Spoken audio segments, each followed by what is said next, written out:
Since I've been through the postpartum period 9 times, let's talk about being postpartum. The things that are normal and the things you should get help for. We'll start here with the afterbirth contractions, the after pain. So when you're pregnant, your uterus goes from basically the size of a fist or maybe even smaller up to growing an 8-pound human, shooting that human out, and then it needs to shrink back down.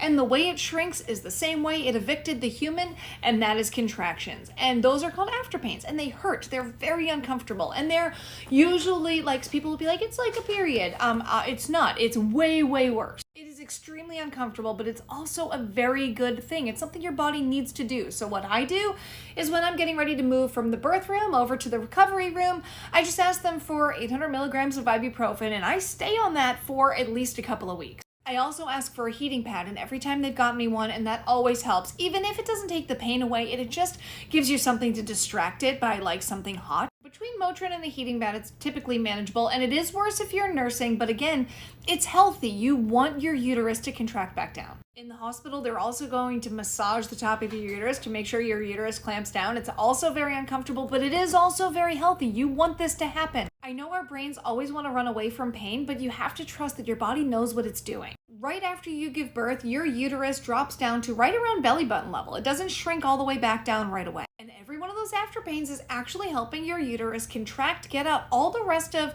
everything that it needed in order to be able to grow your new human. Which means you're still going to look pregnant. And again, that's normal. Like, let's stop this whole snapback society.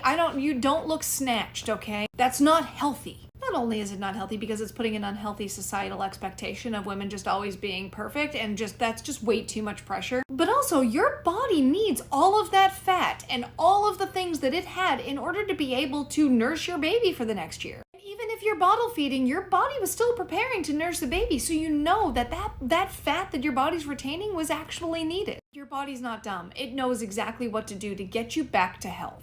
So don't rush. 9 months up, 9 months down. Now let's talk about hormones. You are going to sweat at night through your sheets. You're going to get out of bed and you're going to wonder if your sheets became the new shroud of Turin. No, it's just you and your hormones making extra laundry, because why not? Anyway, that's normal, and just make sure you stay hydrated. The last thing is your hormones are going to be on a roller coaster for about 6 weeks, maybe even 3 months, because your body went from making hormones up here to dropping down to here, and that can lead to some foggy thoughts. For me, I went on a progesterone cream for about 4 months postpartum. It just helped regulate my hormones. It could have been placebo. I don't know. I got it off of Amazon. There we go. I can say it. I use Progesticare. I use it the second half of my cycle. I don't know if it actually works, but it really did help me with my just not feeling foggy. Again, always talk to your doctor, not medical advice, but it worked for me. The last and the biggest thing to remember postpartum is that you really are doing a great job.